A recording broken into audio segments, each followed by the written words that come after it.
In this video, you will learn about different areas and strategies which will help you to decrease the Amazon advertising spend. Our guest in this session will be Lukas Kwiatkowski, which has an agency which helps with Amazon advertising for Amazon sellers. And this session is sponsored by 5 companies. One of them is Getida. It's a Amazon FBA audit and reimbursement service. They help you to claim money back, which Amazon owes you. And you will find the link below in the description. The next company is Z. It's a service for compliance, customs, and logistics.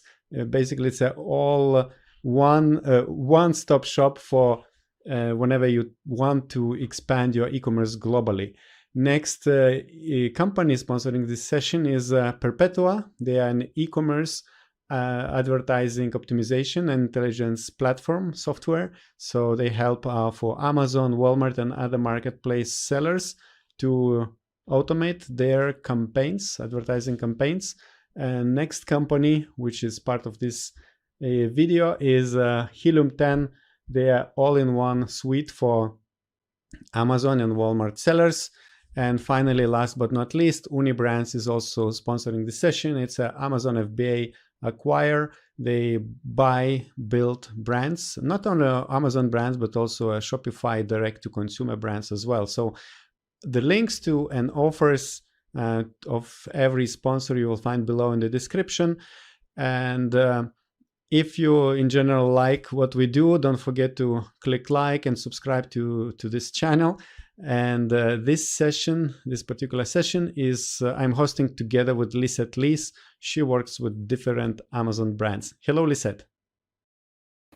Hi, Augustas, and hi, everybody else as well. Welcome to the last session of today. So I'm really excited to introduce Lukas, who will be our next speaker. So Lukas, before you start teaching us how to spend smarter with PPC, could you please introduce yourself and tell us what you do in the Amazon space?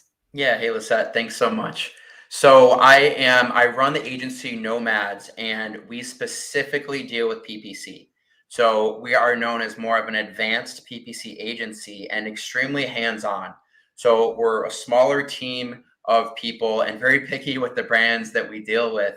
And what we do is we specialize in just looking at all of the things that are constantly changing in Amazon and just staying up with those areas of PPC. And we're very focused on long-term growth for our clients, tacos, right? I'm sure everyone loves talking about tacos, building our brands over years and years and just continually growing them and using those advanced areas of PPC. So I'm going to be talking about all about PPC spend. So what basically the breakdown of this is, because we've been seeing this as an agency, is as Amazon PPC has been growing over the past years, is there's all of these new features coming out. And us as an agency and you guys as sellers, we get carried away with all of these types of spend. So there's always new things, especially in like sponsored display and DSP, is there's new features that we get excited about, and building new videos and everything like that. And we want to keep spending more. So I'm going to just try to break down the basics and bring us back down to remembering sponsored products is the main driver for keyword ranking. So we've been doing a lot of audits of our accounts lately and seeing that as new ads are coming out, people are taking spend away from sponsored products and wondering why they're losing their ranking. So every type of ad has its place. Sponsored products is the main driver. Sponsored brands is for brand building and creatives and maybe engaging more with your audience. And then sponsored display and DSP, those are the tricky ones that people get carried away with. And sometimes with those two is we see people spend, and then all of a sudden their tacos is going up and up because they're double dipping on ads. So just remember to keep the spend where it's getting you the most return. And this is what I'm going to dive into here. Is what we've been doing is a lot of just a pie chart on spend on a lot of the accounts that we manage. And this is a very healthy account. Okay. So these are kind of the guidelines that we like to see. 80% of your spend should be in sponsored products. Now, a lot of people still have 90+% of their spend into SP or sponsored products. That's totally fine. And what we've seen is we've come into accounts like that. And that just means that they're a very established brand, right? They've probably been on Amazon for a while, and they haven't dipped much into the newer campaigns. So we'll see 90-95% of their spend in sponsored products. Totally fine. The last thing you want to do is that if that does happen, when you come into an account and you see that a lot of your spend, don't start changing stuff too quickly, right? So don't try to go way past these limits. 5% of spend in DSP is healthy, 10 to 15% in sponsored brands, because those are just kind of bonuses. And just remember that sponsored products is the main driver. So I like to, on a lot of the videos that I do on YouTube and stuff, I like to show you guys like real data and what we're seeing and show you what's working and what's not working. So this is a healthy one, right? And I want to show you that I pulled this for one of my accounts. So this is a month's worth of data. So you can see it's a bigger account. They're spending about over 100K a month, 570K in PPC sales. So we're at about a 20% ACOS. And I want to show you that this little hidden button right here, when you're on Campaign Manager, if PPC, the whole reporting page scares you, don't forget about this button, this little export button. So all you do is open your Campaign Manager, and that's going to be right here. And when you export that, you're going to see that in that file that you pull, there's going to be this column called type. Okay. And it's going to break down these 4 types for you: sponsored products, sponsored display, sponsored brand video, and sponsored brand. So, and then these are columns you're going to have. You're going to have spend and sales. Boom. That's easy. These are things that I did and that we do for a lot of our brands to break down their spend, because we want to see, okay, so sponsored brands, it's making up almost 10% of our total spend. So all I did, right, was divide this 10,000 by this 108,000. I got about this 10%. But it's only pulling in 2.7% of sales, right? So this is what I'm showing you guys. Like, I'm showing you this example where you don't want more than 10% of spend into sponsored brands. And then I'm showing you what happens when you start overspending on these. And one huge thing to remember, and I have to say the last session actually started touching on this, which is why if you're watching the last session, this is kind of carrying over into it. These sponsored brands don't contribute nearly as much to ranking as sponsored product does. So this is what we see is people come in and they say, hey, let's launch a bunch of new videos. We got them made. Let's create a bunch of new headline ads. Let's do some seasonal campaigns. And then all of a sudden their tacos goes up. And we need to see what the culprit is.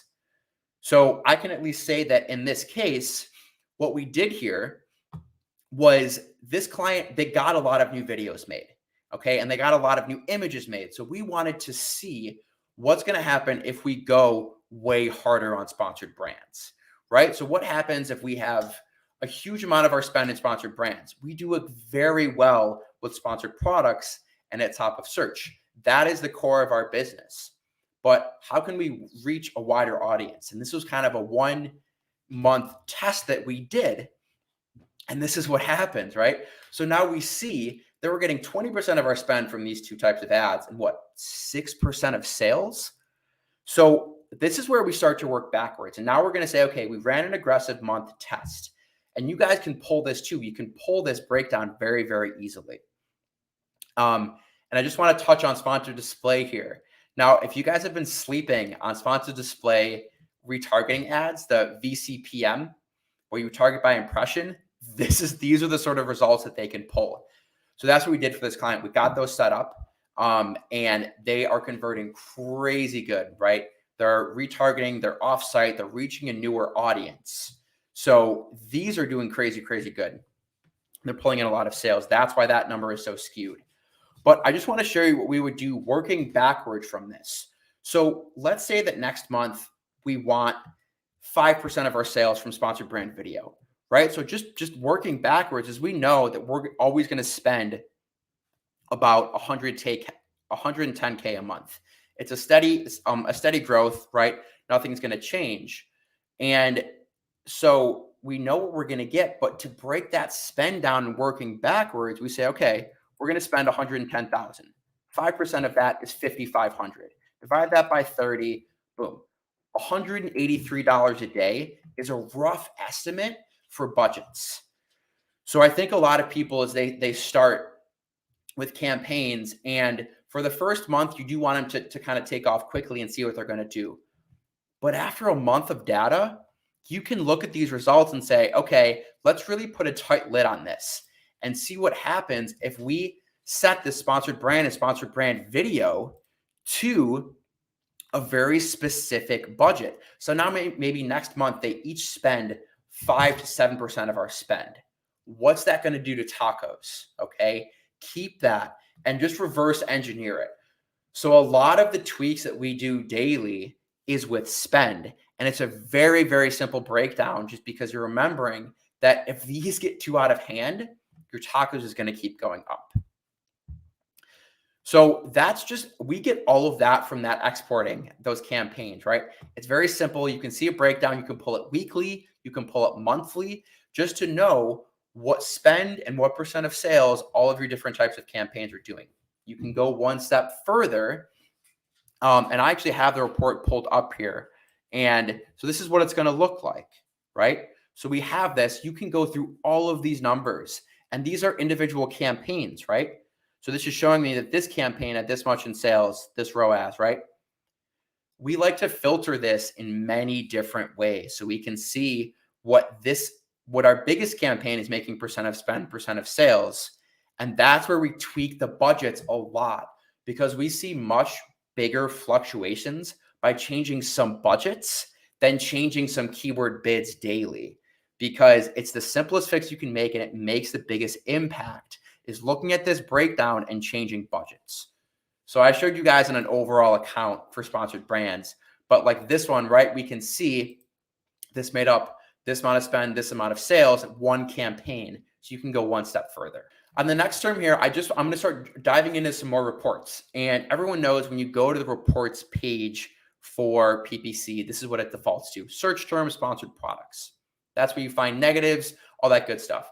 But they're always adding in new reports here. So I'm going to dive into advertised product and placement reports. Placement reports have been huge lately. We've been pulling a lot of these. And that's another area of spend that we've seen people, is you can break down, right, where your spend is: top of search, rest of search, or product pages. Those are the three areas that Amazon gives you. So if you're trying to rank and trying to launch a product, and then you pull a placement report and none of your ads are showing up at top of search, that's why you're not increasing your rank. So it's a very, very simple report that you can pull instead of going into every single campaign. All right. So now what I'm going to do is I'm going to dive into more tacos and looking at overall sales and PPC, and not just looking at them in a bubble. So a lot of times as we look at accounts, and clients and smaller sellers are looking at the tacos as a whole, they're looking at it always the same. We need to remember that every product in Amazon has a different life cycle. Whether you're launching, whether it's an established product, if it's seasonal, if you're doing an aggressive push like setting up new campaigns, every product in it is in a different life cycle. So rather than just looking at it as a whole, we always want to break it down ASIN by ASIN. And this is just something here, and I know there's not a lot of data on the screen because I had to hide a lot of stuff for you guys. But what I did is I pulled a business report, right? So a business report by ASIN. That's super simple. Everyone knows how to pull that. And then I pulled an advertised product report. An advertised product report gives you ASIN spend levels.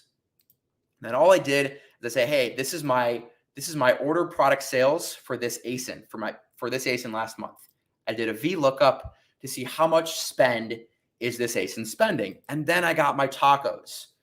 So it kills me, as a PPC people, when someone says, hey, my tacos is 10% and that's it. No, every product is different, right? So clearly this product or this account has a main driver of sales, right? 214,000 last month at an 8% tacos. That's the main driver. But then we have this one that's at a 35% tacos because it's a new product, right? We're launching it and we know that we have a spend budget for this product. So yeah, it was up there in spend, but it just started. So you need to do this and realize that every single product has a different life cycle. So a lot of times with reporting is what we're trying to do. Let me just jump back in here. Is you need to stay organized, right? So the first step that we always say is to look at these things very easily and to pull these reports and make sure that everything is easy to read. Organize, rename, and sort your campaigns by ASIN, by parent ASIN, or by SKU, so that you can go in there very easily and even just type that SKU name right into the search bar, into the campaign manager, and say, okay, this is what this spent last month. And I know it's super tedious, right? But sometimes taking a week to rename and organize your campaigns is going to save you hours and hours and hours down the road. So then, and all you do is pull that business report, pull that advertised product report, and check your tacos. So now I want to dive a little bit more on sponsored products specifically and types of campaigns. And I have an example up here. So Nike men's shoes, I'm just going to use this as an example and talk about different types of spending, because if we take a step back here, is that everyone knows that I like to split them into two areas: offensive and defensive spending. Defensive spending is what I call branded spending, right? So if you're Nike, it's bidding on this Nike headline ad, which they're not doing. It's bidding on this Nike sponsored product ad, which they're not doing, right? And then another defensive thing, a defensive ad would be bidding on your own listings, which they're not doing, okay? So defensive ads, and that's splitting up things even further, is when you're looking at sponsored product spend, look at offensive versus defensive. So what we do for this is we always put our branded campaigns into a portfolio. So the last thing that you want to do is come into your account and say, oh man, my ACOS is 10%. I'm crushing it, right? But maybe 30% of that spend is from branded searches that you convert at 5% or something crazy low. So never, ever, ever look at your branded or defensive campaigns in the same conversation as your offensive. Offensive is bidding on the keyword men's shoes or bidding on other competitor ASINs, right? Anything other than that, that's not your own brand. So that's the first thing that's very, very, very important. Offensive versus defensive. Don't let branded terms skew your results. Now, this is the other thing that I was talking about is every product has a life cycle. So when people are looking at spend with PPC, there's different areas. There's offensive and defensive, and there's ranking, launches, and research, right? So ranking is where most of your spend is going to come from. That's where I went to that file and we had that 8% tacos, right? That's our best seller. It's ranking, it's spending to keep its ranking up. We can't get rid of that. You know, we need to keep this pie chart up with our sponsored products, right? We can't dive too deep into DSP and sponsored display because ranking is the main driver. So that's the most important thing, is keeping that spend tight and making sure that even with all these new areas and features of spend, that sponsored products, exact match, top of search is where most of your spend is going. Launches. So for product launches, right, there's a lot of different stuff out there for PPC. What I tell people with product launches, set a budget and hit that for the first week. And I hate when people are like, oh, well, it's going to take a month or two to get the data and gather it. If you go aggressive enough and you know your keywords and you hit 10 keywords super hard that you want to rank on for a launch, set a budget every single day that you want to hit for a week, for a second week, for the first month, and hit that. And just know that it's different than your normal campaigns, right? So when you pull your reports, keep that separate so that you're looking at it separately and it doesn't skew your tacos results, all right? And then something I call research. So research is all of these keywords that you're trying to rank on, right? It's something, say if you're selling men's shoes and you say, oh, well, maybe I might get some sales on men's socks or men's running shorts or shoelaces, other things that you're trying that maybe you never bid on before, that you want to see, hey, what if I spend on this? Is it really going to give me a bump or is it not going to do anything? Organization, okay? Portfolios. So all of these should have different portfolios so you can open them and say, boom, okay, my research campaign for shoelaces is not doing well. I'm going to give that a much tighter spend. My portfolio for running shorts is actually doing well. I'm going to give that a little more spend, but still keeping the spend into your ranking campaigns, not letting that fall off. So, and a lot of this might not go for everyone, but what I'm saying here is a lot of people have tight budgets, okay? So a lot of people, they, and they're smaller sellers especially, where they can't have unlimited budgets. So yes, fortunately, a lot of the bigger brands is we don't run into a lot of these problems. But if you have a budget where say you can't spend more than $1,000 a day, or you can't spend more than this a month, if you're not profitable, that's what I'm talking about. All of this is allocating your budget correctly. And if you see it going one way, just pulling these, right? Seeing in what portfolio are you overspending and changing that spend to better help your tacos. All right, so now this is one talking more about placements.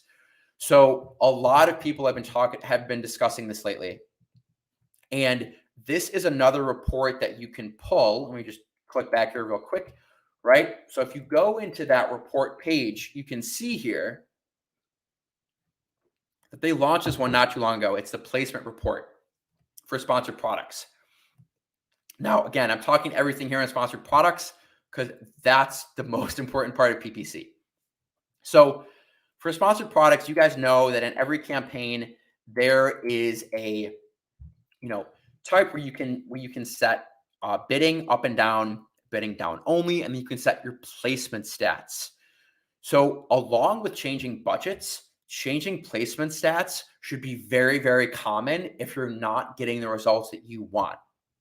So you can pull that placement report, and this is what you get. It breaks it down so easily for you. It shows you first page, top of search, product pages, rest of search.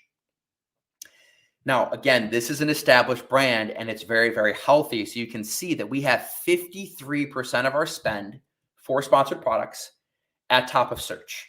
And it's pulling in 63% of our sales at the lowest ACOS. This is what should happen if you have a high converting product. Now, just a small note here. The percent spend and percent sales, I added those in there. So I think this is document 3. Yeah. So document 3. So this is what you're going to get, right? And then all I did here was, right, I divided this spend by the total spend to get this percentage. And then I put an ACOS on here as well so that we can look at this, right? So going back to this here, we can look at this just a little bigger. Okay. So auditing an account, right? Or if your spend is all over the place, just looking at a lot of these areas and pulling these simple reports, export all your campaigns, look at sponsored brand breakdown, sponsored product breakdown, sponsored display breakdown, see what you're spending, see what sales you're getting. Then look at that advertised product report, okay? See is there an ASIN that's making up most of your spend? Is your bestseller spending enough? And then this is the one where I've been coming into a lot of accounts lately and seeing that if first page top of search is not working for you, your ACOS and tacos is going to skyrocket. So unfortunately, this is a bestseller in its category. Okay, this is a #1 bestseller. It dominates, so it has a very high conversion rate at top of search, and that's why its ACOS is the lowest. And with that said, too, is this first page top of search, the cost per clicks are most expensive. So it's really saying a lot when your ACOS is 10% lower and your clicks are more expensive. Now, what I'm saying here is, unfortunately, if you are a seller, and this is a perfect example, okay?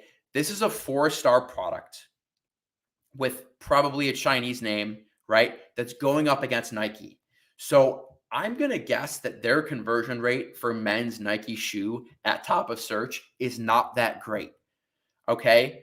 But if they're bidding on this and saying, why, but in another case, they might convert well in the middle of the page because they're a 4-star product. They're cheaper. So in the middle of the page might be where they sit. And this is what I did when I came onto an account lately is they're not a bestseller. Okay. And some people need to know where they belong, but they have a very niche product. They're more expensive, but honestly, being at top of search, they had 70% of their spend at top of search, and it was the opposite. Their ACOS was double than it was in the middle of the page. But I was able to pull that own report and say, hey, actually, guys, top of search is not working for you. So what we're going to do is we're going to put spend into video ads, right? Because that's more middle of the search. And then we're also going to put spend in the middle of the page because you're actually converting very well there. It's cheaper for you, and you can't compete with the bigger guys, and everyone can't. So I guarantee that if you pull this report, this placement report, and you break this down, percent of send, percent of sales, you're going to have an epiphany with where your spend is. So what we can actually do too, and what's unfortunate, is we can only put modifiers on top of search and product pages. Okay. So you guys know that if there's a campaign, rest of search, you can't influence, you can't put like a 50% placement stat at rest of search, unfortunately. So if rest of search is doing the best for you, what we've seen work, and really all you can do, set kind of a middle of the road bid and then do up and down bidding. Okay. So for first page top of search, we do fixed bidding with aggressive placement stats. Product pages, that's more for kind of ASIN targeting. And we can do fixed bidding or down bidding with very aggressive placement stats specifically. Rest of search, you can't put a modifier in there. I don't know why. So if it's working for you, put on up down bidding, because up and down bidding is defined as Amazon raising your bid up to 100% when it's more likely to convert. If you are more likely to convert in rest of search, let Amazon have that 100% modifier to run with it. And it's a hard truth for some people to swallow, but we are the first to tell people, hey, you cannot be a top of search. And there's honestly 2 categories. If you see numbers like this, then yeah, hit more of your spend at the top of search. If it's the opposite, stay in your lane, right? If you're niche, if you're more expensive, hit that rest of search, and this is going to make a huge, huge, huge difference for you. So this was really something I want to hit home, because I know I even talked to a lot of other PPC people, and they're saying that, we're changing bids less and less and changing placement stats more and more, because this makes such a bigger impact than just changing a bid. All right. So again, all of that is for sponsored products. If you guys are going to get anything out of this, and PPC is a headache for you, don't worry about the rest of them so much. Dive into sponsored products, pull an advertised product report and a placement report, and see what you can do with this. All right.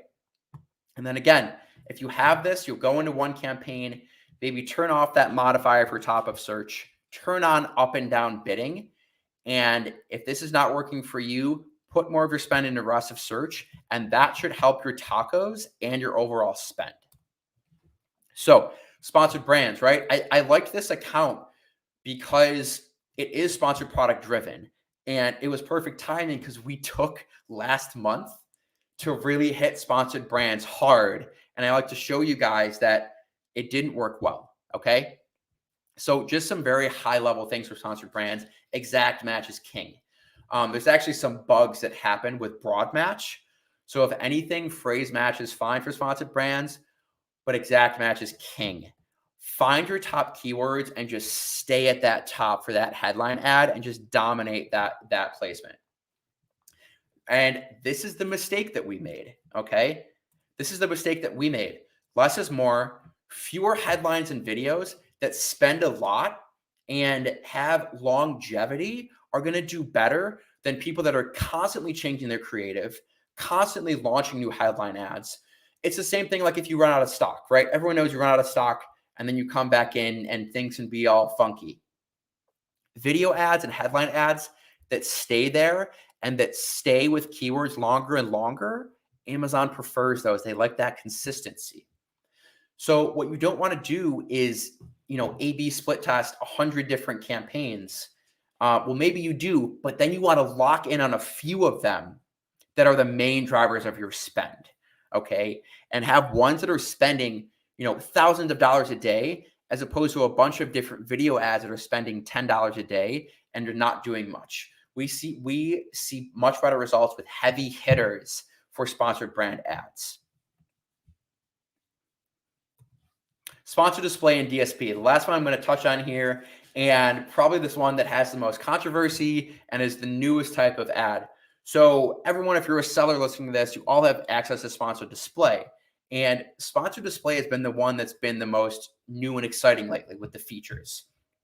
So I urge you, because of these numbers, I can, again, it's not going to work for everybody, but these numbers have been very common, is these are VCPM ads in sponsored display. Bidding by impression, they've been out for a while. What you can do is you pay per 1,000 impressions. Up till now, everyone in Amazon PPC is paid per click, right? Someone clicks on your ad, you pay for it. This one, 1,000 people see your ad, you pay for those 1,000 impressions, but not until it gets there. And what these do is these show up on and off of Amazon, and you target audiences. So let's say you're selling Nike shoes. You can target runners, men's runners, athletes, basketball, soccer, football. All of these audiences, go in there, and if you haven't peaked in those audiences, play around with them, because you can often lock in to a few specific audiences that hit home with you, and not everyone is running these. That's why there's less barrier to entry for these, and they get very, very high returns on ad spend. But double dipping, okay? So double dipping, and just taking a step back, DSP is Amazon's demand side platform. It's basically sponsored display on steroids. So DSP is a whole different platform, and it's way more retargeting. It's way more off of Amazon. It's way more targeting customers. It's not keyword based, okay? There's no keywords in DSP. It's targeting ASINs and customers. So it's just a different way to think about Amazon.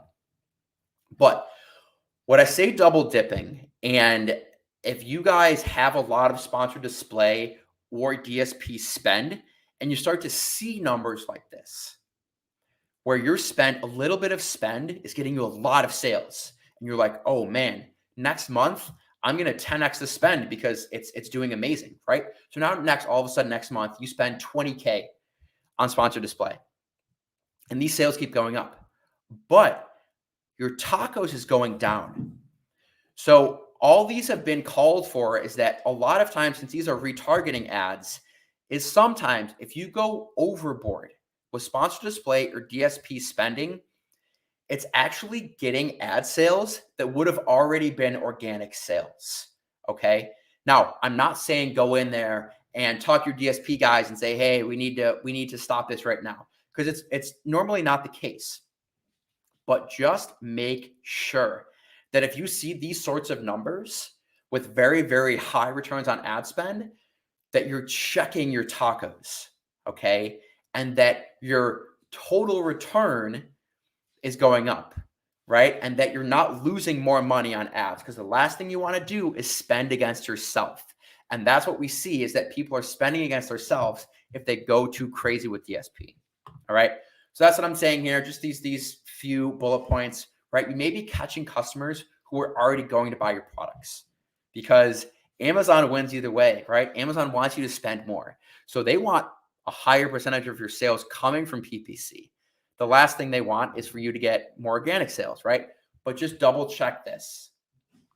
And look for those outliers. If it's too good to be true, double check your bottom line, right? If you spend way more on sponsored display one month and then all of a sudden your organic sales stay the same, then probably something is wrong. All right. So guys, that's it. That's most of what I wanted to cover. And just a few big points here. I want to go back to the first slide and just hit these home. Sponsored products, right? Cover those, pull that placement report, pull that advertised product report, and then export your campaigns. Look at last month, put on a date range for last month, and see what your campaigns made up. Even if you do it on an individual campaign basis, it's kind of fun to see like, hey, this campaign made up 10% of spend, 20% of sales. Boom, let's give it more spend. Sponsored brands, be careful. I kind of gave you guys the case study of what happens when you make too many sponsored brand campaigns and how they can start to overlap very, very quickly because there's not as many sponsored brands per page, right? There's one headline, one video. So what happens there is you start to, again, overlap your existing ads that were already doing well. So if they're doing well, leave them. Sponsored display, DSP, check your tacos, okay? If you've been investing in those heavily, make sure that your tacos is staying the same, your organic sales are going up, and that sponsored display and DSP are not stealing sales that would have otherwise been organic. All right. And I just want to throw this on the screen real quick. This is just my personal email. I do a lot of YouTube videos where I do more of this spreadsheet style. So this was the first PowerPoint I've done in a while. But what I like to show on YouTube is diving through real Excel spreadsheets of what's working and what's not working, and showing you guys that I have access to a lot of data and that we're constantly running tests like this, and showing you that, within a couple of weeks of testing stuff, you can revert back, you can change it, you can modify it, and always constantly changing stuff. So I think that's really it that I have for now. And then I'll be happy to answer any questions here. Sure. We have a few questions, but before we go to the questions, let's talk about the VIP package. This session is part of the Seller Fest online event, and together with Lucas, we have another 20 experts with whom we brought a lot of free sessions. But with every expert, we also recorded a separate VIP section, VIP video or additional video. And Lucas was also providing additional value. So Lucas, could you explain and share with us what did you talk there? Yeah, so what I did is I gave you guys a macro to change your budgets based on spend. So in this presentation, I broke it down per category, right? So I said sponsored products, right, is making up this percent of spend, this percent of sales. For our clients, and as you should dive deeper, this should be more on a campaign level. So like, again, for this campaign right here, this was its spend and sales last month.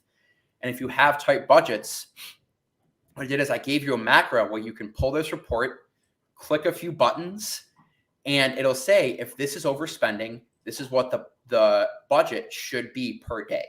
If this is underspending, this is what the budget should be per day. And then you click that and then you re-upload it back in Amazon. So it's basically a bulk upload template for changing your budgets on the fly. Great. And as part of this VIP package, you're getting not only Lucas, but another 20 videos with all the speakers from Seller Fest Online. And each speaker is sharing something actionable, walk through a step-by-step guide. Maybe, for example, Stephen is offering sharing advanced additional secrets of SEO. Some people are sharing checklists, worksheets, SOPs, blueprints.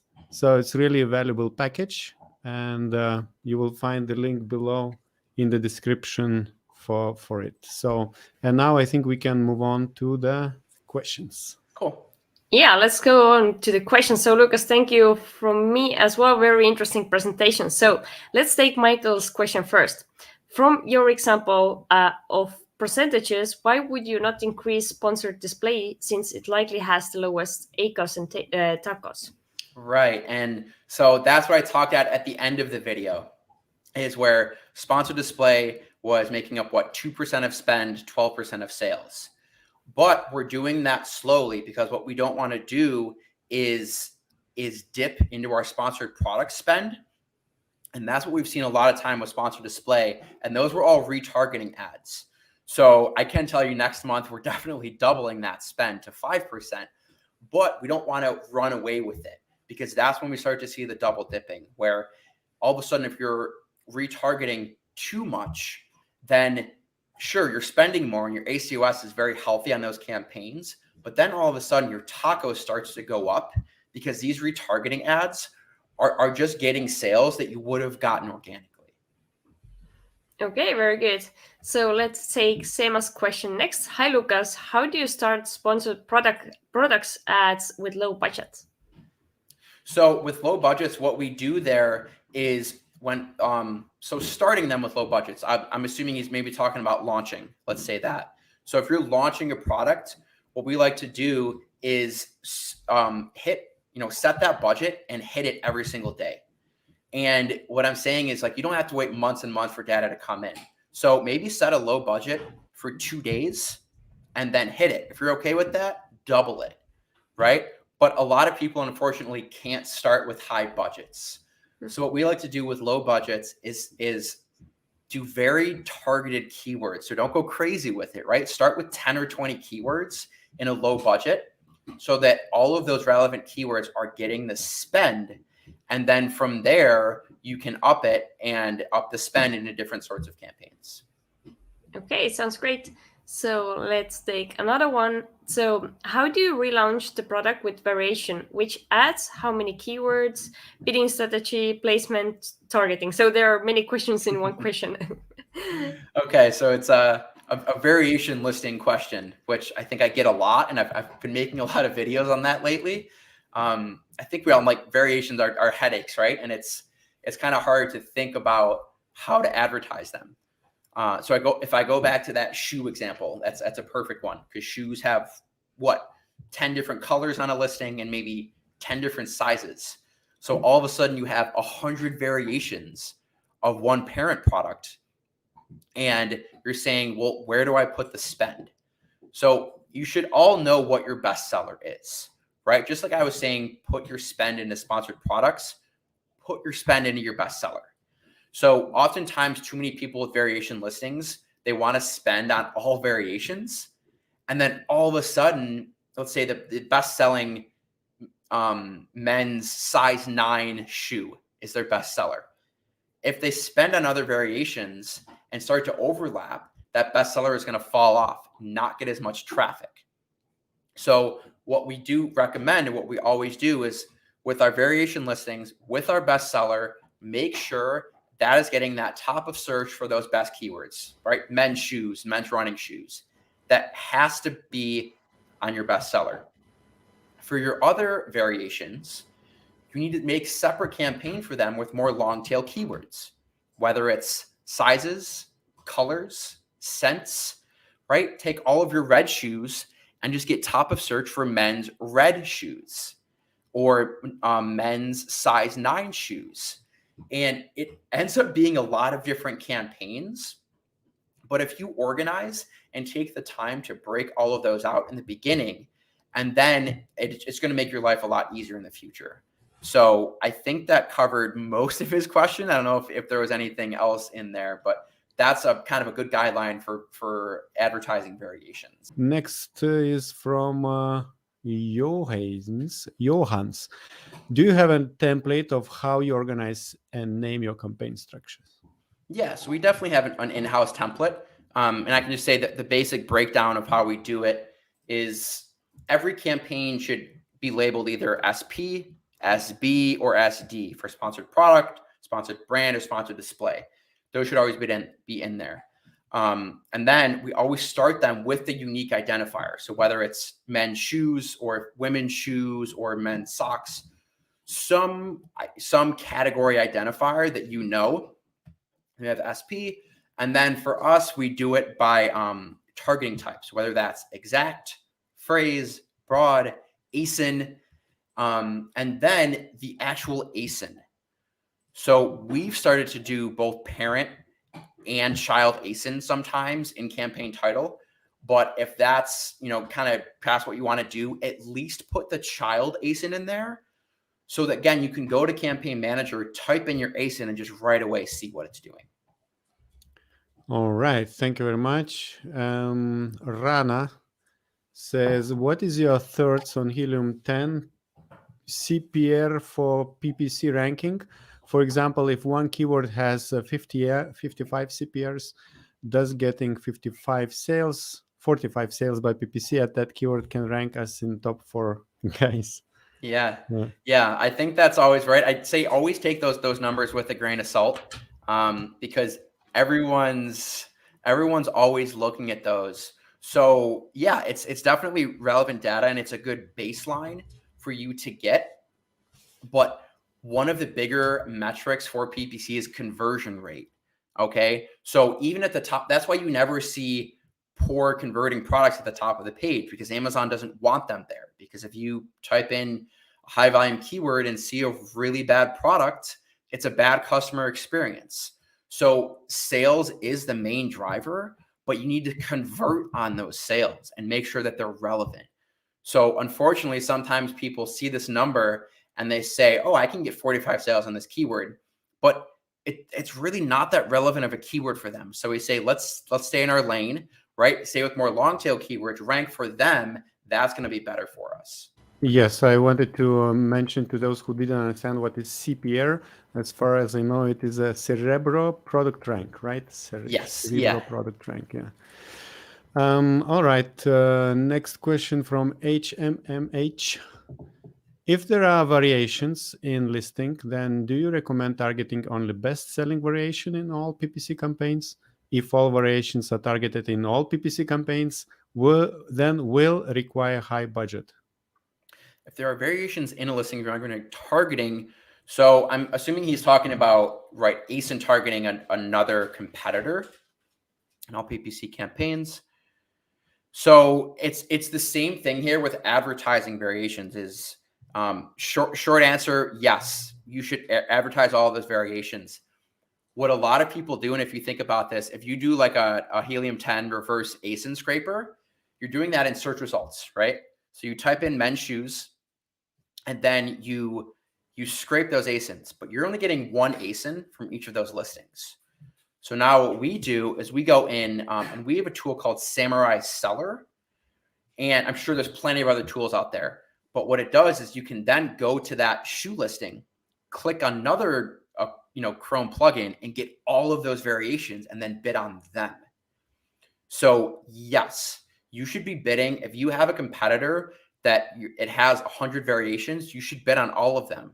One, because then if a customer is clicking through all of them, they're always going to see your ad. And two, because not everyone does that. They go on page one search results, take the best-selling ASIN, and forget to grab all of the other ones. Perfect. Next question from Sema. We created per product several campaigns like auto exact product phrase with many negative keywords and had high ACOS. What is better to start new campaigns or go on with these? Yeah. So first off, I would say many negative keywords is people can go too crazy with negatives. And I understand that, you want a negative keyword that isn't relevant, but we've seen kind of a tipping point, right? There's some people who have thousands of negatives in a campaign. And then all of a sudden Amazon's like, well, you're not relevant for any of these. So we're just going to stop giving you impressions. So what I would say here is for a product launch, you've done everything right. Is you want to keep it super simple. We want to do an auto, a phrase, and an exact. Now, one thing to think about is I like to wait a little bit to do product targeting or ASIN targeting until you get some reviews. Because think about it, if you're on a competitor's page and you're showing up with 0 reviews and they are a high ranked product, it's going to be very hard to convert. So we don't introduce ASIN targeting for launches until we get at least 1 or 2 reviews, and then we hit it hard. But all I would say with this is if it is high ACOS and if you have a lot of keywords, then if you're going to start over, find 10 to 20 keywords that you know you can rank for, put all of your budget into them, put a lot of spend into the auto, see what the auto is telling you, and then go from there. Okay, very good. So let's take another one. So do you make use of budget rules in PPC? So we don't actually, because we do everything in-house. Now I because we have to have a little bit more control over it. So a lot of the thing that I was doing where we, look at percent of spend, percent of sales is we're constantly bulk uploading budgets because we have better control with that and we have more of an in-house system. But if you are running your own PPC, I do strongly suggest budget rules because I think there's a lot of room for those because a lot of people, they get confused, by day of the week or by seasonal things. So setting some very simple budget rules can really make a big difference. Okay, very nice. So Rana has a question from their own experience. So we have a product, we got 80% plus ACOS in last 5 months, very bad organic sales. What should we need to do to restructure our PPC? Yeah, so first off, remember that sometimes even if ACOS is high, I tell people I wish we got to get rid of ACOS, right? It's such a bad indicator. So look at your conversion rate. Now, it might be that you're in a very competitive niche. So you might be paying $3 per click. 80% ACOS is common in some categories, like supplements or something like that. It's actually not a bad ACOS. But look at what's happening. If you're getting very bad organic sales, PPC is the final step. Look at your SEO, look at your customer journey. What I tell a lot of people is when you're launching product, it's so easy to get, passionate about your product. Open up your product on your phone, show it to your friend or something who's never seen it and say, hey, would you buy this? Like, don't tell them it's yours and say, what do you think about this listing? Because PPC is never going to work. Organic sales are never going to work if your optimization is bad, your images are bad. That always has to be the first step. Okay, very nice. So Brad is asking, how do you make sure your sponsored display ads are not stealing your organic ads? Yeah, you can't.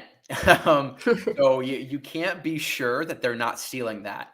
But that's why I was driving that point home. And I can speak by experience that I've had some clients come to me and they were running DSP directly through Amazon. So Amazon themselves was running it and said, hey, you need to spend $20,000 a month for DSP. They said, okay, that's fine. It's going to be great for growth. They spent $20,000 a month on DSP. The ACOS was very healthy in DSP. It was doing great. It's pulling in a lot of great sales. Their organic sales dropped. Their tacos went up after 3 months. So that's why I'm saying you can't know for sure, but if it's happening, it should be obvious. So if you have big budgets and you see, hey, we've spent $60,000 on DSP and our tacos isn't dropping, they're probably stealing it. So talk to your DSP guys and say, hey, can we set lower budgets? Because we want to put spend into sponsored products and into ranking. That's going to grow us. And that's so just look for outliers in the data. Okay, very good. I saw your puppy moving around, so I was a little distracted. She's getting a little restless. She's been very quiet, but yeah, she's been running around the house, jumping up here. So awesome. So let's take another one. So this one is really interesting. So PPC changes with amount of reviews and quality of the reviews. You handle PPC, but do you also account and handle the accumulation of reviews of a new product? And do you use any software? Yeah, that's very interesting, right? So we don't do anything with reviews or anything. We only handle PPC, but these are the sorts of conversations that we have a lot of the time is we can say, if your product jumps from a 4.5 star to a 4-star, we see that effect right away at PPC. And we know, hey, we actually have to push harder to get back to 4.5 stars so that everything can be working again. So PPC changes with the amount of reviews and quality of reviews. Do we use any software for that? So again, that's not something that we handle, but at least we're always having that conversation. And that's a mantra I always use is don't look at PPC in a bubble. So if something is going wrong in PPC, me or my team is right away going to the front end of the listing and saying, hey, did our price drop, right? Did we get a bad review? Is a competitor running a lightning deal? What's happening? Nothing changed with PPC, but the metrics are changing. So something else must have happened. All right. We have a few more questions, about 5. Ser wants to know, do you factor in the use of coupons with your PPC? Yeah, for sure. So with bigger clients that are always running a lot of that is, and we've been using, I do have to say that the software we've been using for everyone lately has been Scale Insights. That's been so helpful, where with Scale Insights is right, we'll want a breakdown of margins and then input that coupon at the very end. So we can say, sure, we understand ACOS was way lower because we had a lower price, but we spent this much money on a coupon. Is it really going to be helping us? All right. Sema wants to know, what about bidding strategies and placement and targeting? Yeah, so I'm a huge fan. If you follow me, I'm a huge fan of up-down bidding. And that was one thing that I mentioned with the rest of search is, so there's all my videos that I'm trying to post one a month on YouTube. And what I say is if you don't have up-down bidding in your autos, change them right now. Up-down bidding in autos is the absolute biggest thing that you can do. But then when we get into manuals, again, we're very on top of this. So we do fixed bidding with exact matches with placement stats. We do fixed bidding on ASIN targeting with placement stats on product pages. And the only other thing is we say up-down bidding if you're using like phrase and broads. And it's just interesting, right? So maybe lower your bid a little bit, turn on up-down bidding, and see what search terms come into those phrase and broad matches, and you'll probably see some interesting stuff. All right. It seems Sema is your fan, and she says she watched recently your videos for PPC, about PPC for beginners, and she wants to ask if you're planning to update these episodes. Yeah, and I'm trying to, right? There's a lot of content out there, and most of what I do is advanced, and it's talking about 6, 7, 8-figure sellers. But I did do a mini series where we were making some videos on a beginner product with one ASIN and showing how it's very difficult. So Sema, yes, we have that in the works. I'm trying to get a lot more content out there where we do, maybe one beginner video a week, one advanced video a week, and that we can, so there it is there. And that we can say, because everyone's different. So a lot of this advanced stuff I'm talking about with bigger sellers, it just doesn't apply to beginner sellers. So it's two different very conversations. Perfect. We have a few more questions from Rana. He is saying, if you having under 20% ACOS and 6% TACOS, but your bids on most of keywords are almost 70-80% higher than Amazon suggested bid, what do you optimize this product further? Yeah, so there is a point when you're not going to have to change your bids that much. Now, right, there's people, I've had clients for over 5 years, and we've been the #1 seller on a keyword for more than 5 years. And if we see cost per clicks going up, we raise our bids by 10%. So at that point, Rana, it sounds like if you're converting very well for a keyword and your bids are very high, let them do their thing. So because I'm guessing is what you're doing is like, say you're bidding $3 on a keyword, but maybe you're only paying like $1.50. That's because you're probably the best for that keyword. And Amazon's saying, we're going to let you pay less. If your cost per click starts to go up on that, other people are starting to bid on it. So watch it. But right now, it sounds like you have control for that. So what I would suggest you do is find other keywords to bid on, find other ASINs to bid on, where you can grow your sales other ways. Okay, very good. So we have 2 more questions. So it's a little bit off topic, but did you ever have any success asking Amazon to remove archived campaigns, or is it still an Amazon's bug? As far as I know, it's still a bug. Yeah, we try not to archive stuff, right? We pause a lot of stuff because we hate archiving. You can't, can never do anything with it again. So don't quote me on this, but I'm still pretty sure that you really can't remove those. Okay, very good. And the last question, how much ranking is difficult after 5-6 months as compared to the honeymoon period? Yeah, definitely. I think we've all seen this. It definitely gets harder. So honeymoon period, you got to hit it hard. And let's say that's 4 to 6 weeks. So that's what I'm talking about with spend and budgets. Is daily, you should be on that. If right away your product is doing better than you thought, double that spend, double that budget, because you need to take that honeymoon period to kickstart and get your ranking up there, because it's amazing. Sometimes, like right after that honeymoon period, we just see a drop immediately and you know that it's over. And if you didn't take the time and prove to Amazon that you wanted to spend more, you're not going to get that traction. So after 5 to 6 months, all it's going to do, it's going to take you more spend and probably more time to get where you want to be in ranking. All right. Thank you very much. Do we have more questions? No, we don't, but we have thank you messages from the people watching our session. So thanks again, Lucas, for joining us today as well during our SellerFest Online. Yeah, of course. Thank you so much, guys. And thanks a lot, Lucas. Thank you, Lisette. And now I would like to invite everybody to watch the video with Thomas from Sellex, where he explains how you can automate your Amazon PPC campaigns.